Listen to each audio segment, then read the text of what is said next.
मध्ये एसी लावल्यानंतर फॅन आणि एसी दोनही एकाच वेळी ऑन ठेवतात का, याचा परिणाम तुमच्या लाईट बिलावर होणार आहे। आणि हे ऐकून तुम्हाला धक्काच बसेल। व्हिडिओ संपूर्ण पहा।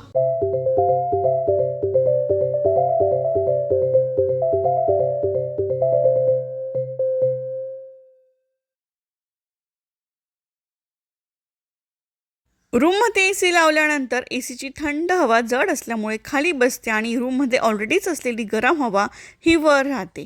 एसी खोलीतील हवा थंड करते, तर पंखा ती थंड हवा संपूर्ण खोलीत वेगानं आणि एकसमान पसरवतो। पंख्याच्या हवेमुळे खोलीतील गरम हवा वर ढकलली जाते आणि कूलिंग इफेक्ट लवकर जाणवतो। जेव्हा आपण पंखा सुरू करतो तेव्हा एसीचं तापमान 24 डिग्री अंश सेल्सिअस किंवा 25 अंश डिग्री सेल्सिअसवर सेट केले तरीही खोलीतील 22 डिग्री सेल्सिअस सारखा गारवा जाणवतो। आणि एसीचे तापमान प्रत्येक 1 डिग्रीने वाढवल्यास साधारण 6% विजेची बचत होते। पंखा खूप कमी वीज खातो, पण त्याच्या मदतीनं एसीचे तापमान वाढवून ठेवल्यामुळे एसीच्या कॉम्प्रेसरवर त्याचा ताण कमी पडतो आणि यामुळे विजेचं बिल कमी येतं। एसी खोलीतील हवा थंड करतो आणि पंखा ती थंड हवा संपूर्ण खोलीत वेगाने पसरवतो। यामुळे खोली संपूर्ण कोपऱ्यांमध्ये लवकर थंड होते, संपूर्ण रूम छानपैकी कूल राहतो। आणि पंख्याचा हवा काय करते, आपल्या अंगावर येणारा घाम जो आहे तो लवकर सुकवतो, ज्यामुळे खोलीचे प्रत्यक्ष तापमान जास्त असून सुद्धा आपल्याला प्रत्यक्षात जास्त गारवा जाणवतो। एसी सोबत पंखा चालवणं खरोखर फायद्याचं ठरतं। यामुळे थंड हवा संपूर्ण खोलीत समान पसरली जाते, त्यामुळे एसीवरचा ताण कमी होतो आणि यामुळे लाईट बिल कमी होतं। एसी चालवताना तो नेहमी 24 किंवा 26 अंश डिग्री सेल्सिअस इतक्या तापमानावर चालवायचा आणि पंखासुद्धा चालवायचा। यामुळे विजेच्या बिलावर खूप फरक पडतो, खूप कमी बिल येतं। योग्य संतुलन ठेवलं ना तर चांगली झोप आणि प्रभावी कूलिंगचा फायदा होतो। एका संशोधनानुसार एसीचे तापमान प्रत्येकी 2 डिग्री सेल्सिअसने वाढवल्यास सुमारे 6% विजेची बचत होते।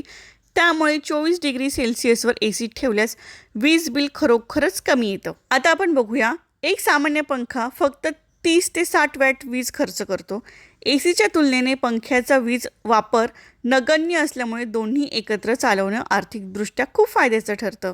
यामुळे एसीची थंड हवा जड असल्यामुळे खाली बसते आणि गरम हवा वर वाहते। पंखा ही हवा सतत फिरवत ठेवतो, त्यामुळे खोलीत सर्वत्र एकसमान तापमान राहते। एकंदरीतच काय झालं की एसी आणि फॅन एकत्र लावला तर पॉवरची 20 ते 30% इतकी बचत होते। त्यासोबतच पर्यावरणाला सुद्धा खूप फायदा होतो।